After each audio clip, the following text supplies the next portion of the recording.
I just received a challenge from Machina and Weekday Weekend. They teamed up and made an excellent model of a crystal in Alibre, and they said, they asked if I could do it in FreeCAD parametrically at the end of their video. So check that video out and give them a subscribe, and let's see if I can meet that challenge. Here we go. So starting with a new part, we're going to be in part design here. And I'm going to create a sketch on the XY plane. I'm going to make my sketch a diamond shape. So we'll go from here to there, to there, to there, just like that. And then we're going to say equal for these lines here. All right, so we should all be equal. And then just to make sure that we're square-ish, I'll stick some dimensions right there and make sure that these are equal. So I'm going to start working with this model, and then we'll go back through and make it parametric. Let's go with 50 maybe? I don't know. I don't know how these crystals scale to. I wish I was in Crash Bandicoot's world, and if he was around. I don't have him around like Weekday Weekend does. I don't know. Maybe he doesn't like me.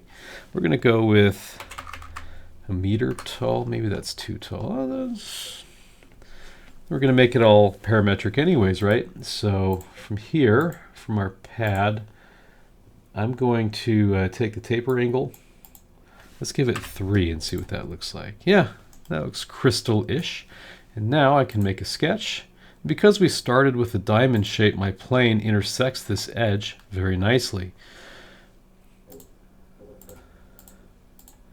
So I'm going to make a diagonal there. And I'm actually going to make that coincident there. And then I'll grab this point or edge import there and import that. We're going to go coincident, right? So we're going to say the end of this line is coincident right there. And then add an angle right there. And I don't know, 40, maybe that's a reasonable angle. And then I can just kind of triangle this off. So once again, we're going vertical here, and then up, better say coincident. There we go. We're going to say horizontal, make sure we're doing it just right, and I'll just say 205, right? Nice length. We can really go, for making it parametric, maybe we want to make sure that we have enough scaling room. It doesn't really matter how big we make that sketch. We're still going to be cutting out the same amount. Now, I can go with a pocket, and I'm going to say symmetric to plane through all. And there is the start of a pocket. So I'll go ahead and add a polar pattern. We're going to add this feature here, and we're going to go with 4, right? So there's the top of our crystal. Now we'll want to make sure that we do a good cut along the bottom here. So I'm going to create a sketch on this bottom. Once again, importing, actually, yeah, we do need to import. Okay, so we're going to import that edge and that edge. I'm going to make a rectangle. And my rectangle, we want this to be smack in the middle of this line so that when we go to pattern it, it will pattern correctly. So I'm going to say S for symmetric, and I'm going to choose this, and then the thing to be symmetric in between those two, which is that. And that gives us, right, a perfect midpoint constraint. We're going to grab from there to there, and then from here we're 124, right? It gives us room to scale. If we're thinking in the future that we want to do big changes, we'll do something really big. Okay. Next, I want to add a plane. So we'll create a plane here and stick it right on that point there. Now when I sketch on this plane, you can tell, and I'm going to use my spacebar to make that invisible, you can tell that my origin is right on that point, right where I want it. So once again, I'm going to use my symmetric trick on this rectangle, point, point, and then point of symmetry. And we're right in the middle there. Once again, we'll say, I don't know, 50, 500. Right, I'm using big dimensions just so that if we alter the scale parametrically, there's a lot of wiggle room. Now I can go with, no, not a pocket. I can go with a loft. And I'll start there and then add a section here. And that gives us a nice little taper right there, which we can pattern again. So I'm going to go along the base z-axis. We're going to go with 4, but instead of transforming the entire body, we of course want to add a feature that we're patterning just like that. Now what I'd like to do here, I want to, unfortunately I can't, but I think this would otherwise, in most other platforms this would work, and this would be a great way to handle it. I'd like to draw a rectangle like that, and then extrude to whatever length I wanted. Right, we can go, I'll be reasonable here, so 200, and then just make the taper angle whatever angle I wanted, and then it goes down to a point, right? But it doesn't stop at a point. And so, you know, it's just an input thing. It wants an input that doesn't cut down perfectly. And we want this parametric, and I want to avoid a bunch of complicated math. So what I'm going to do instead is, you know, we'll extrude this a high amount just so we've got a lot of tolerance if we change scales in the future. And we'll go on this plane here. And as I create a sketch, I'm just going to create my big triangle.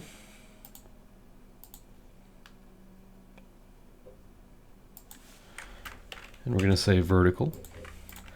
And I'm going to import an edge right here. And we're going to make sure that this is coincident there.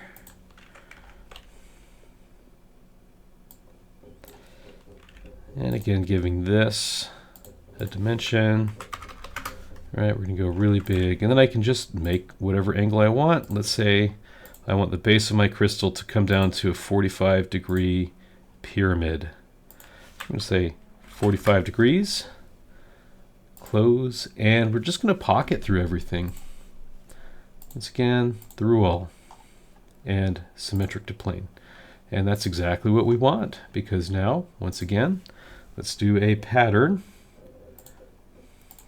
of this cut 4 times.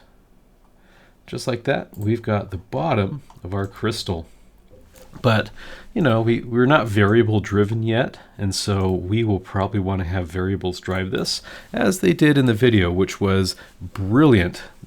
Brilliant thing that Costas did. So let's go, I'm going to save this real quick. Okay. All right, let's get this value driven. So we're going to go to the spreadsheet and add a spreadsheet. Oh, and I accidentally created 3 spreadsheets. Let's delete a few. And when I double click, I've got my spreadsheet right here. So go to my windows and tile all the things. Get rid of my home window here. I'll just move it down, move that over, and then move this over. Okay, now I can start making my variables. Let's go with crystal height. And oh, what do you know? I misspelled crystal when I saved it. Engineers aren't paid to spell. I think that's the joke. We're going to say value here. And for crystal height, let's go with 900, right? And we're going to go to properties, alias, and make sure that this cell has a name. Then we'll give this one as maybe C height. Okay. Now, this is a different color because there is a name associated with that cell. We'll go to our pad here and we're going to go from 1,000. We're going to say spreadsheet dot C height. Okay, and okay. And notice as we do that, it gets shorter because now there's a height applied. So if I go back to 1,000, you can see it grows a bit taller, etc., etc. Let's go with crystal angle, and we're going to give this. If you hear my kids, they're fine. They're just getting their mom. We're going to go and give this an alias. Again, I guess I'll have to give this a value. I think we did a 3-degree taper angle. And so we go to properties, alias, and we're going to say C angle. And then again, we go back to our tree, and we can go to our pad here. In fact, I'll edit the pad, and we're going to say spreadsheet dot C angle, and okay. Okay, so now as I apply that, yep, our angle changes. So we can configure that as we need. Next thing, we can start configuring the top here. T angle, or tangle. I guess I better say top angle. Angle on the top. And we'll give that, I think 35 is close, but not exactly to what we had right there. And once again, properties, alias, top angle, or tangle. And then we'll do our pocket along here. Oh, that would be a sketch dimension though. So let's edit our sketch.